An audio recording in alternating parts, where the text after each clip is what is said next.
I'm Dr. Orion Taraban, and this is Psych Hacks, Better Living Through Psychology. And the topic of today's short talk is peak sexual marketplace value. So in this episode, I'm going to be talking about another one of my favorite articles on dating, entitled Aspirational Pursuit of Mates and Online Dating Markets.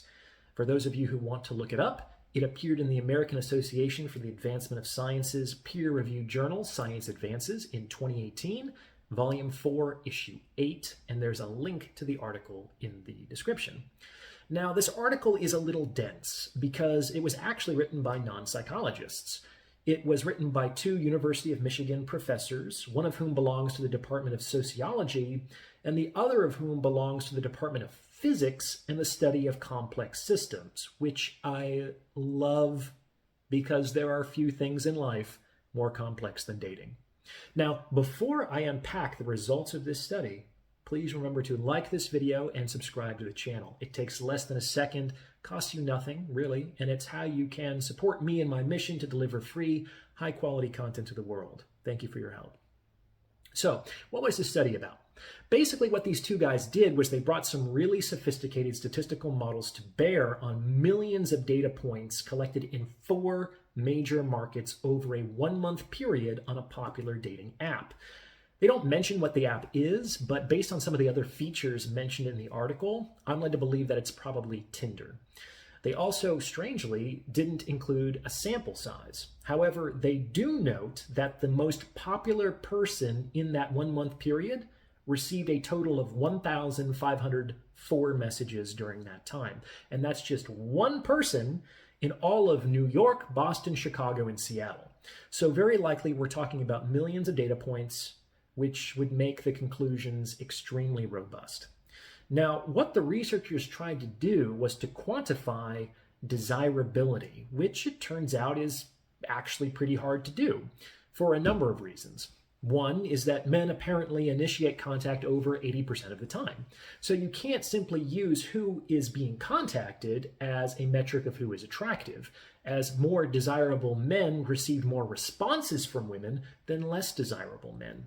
So what they did is they constructed this really complicated vector analysis that included data on the number and direction of contacts and responses, and basically ranked everybody who used the app during that 1-month period in a given market from least to most attractive.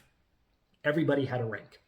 This also allowed them to calculate the desirability gap between contactors and contactees, which in turn was factored into the analysis.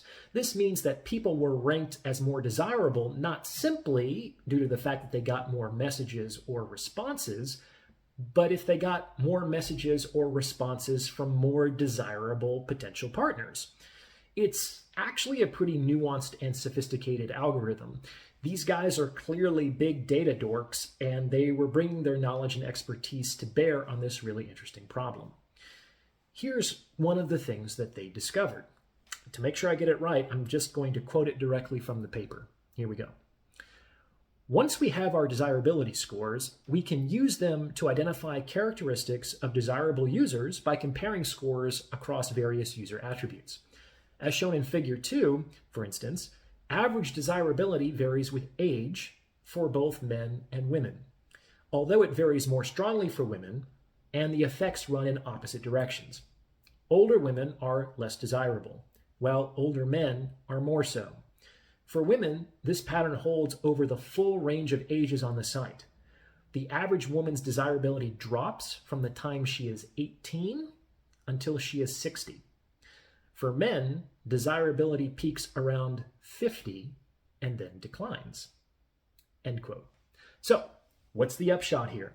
One way we can think about these results are as peak normalized sexual marketplace values. Apparently, according to men, a woman is at her peak sexual marketplace value when she is 18 years old, as determined not only by the amount of male attention, but by the quality of male attention that she receives. On the other hand, according to women, a man is at his peak sexual marketplace value when he is 50 years old, as determined not only by the amount of female attraction, but by the quality of female attraction that he receives. Pretty incredible, huh? This is not an individual preference. This is data collected from hundreds of thousands of people of all ages and ethnicities across millions of data points. Data that were remarkably stable across 4 different and independent locations.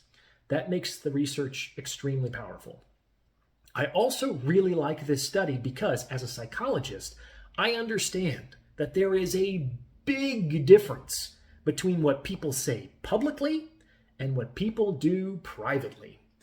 And this article is examining behavior that is anonymous and private.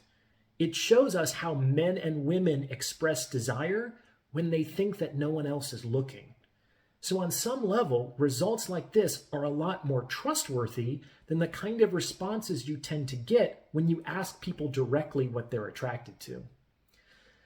In the first place, people don't always know what they're attracted to. And in the second place, their public conscious reports are almost always distorted by social desirability biases.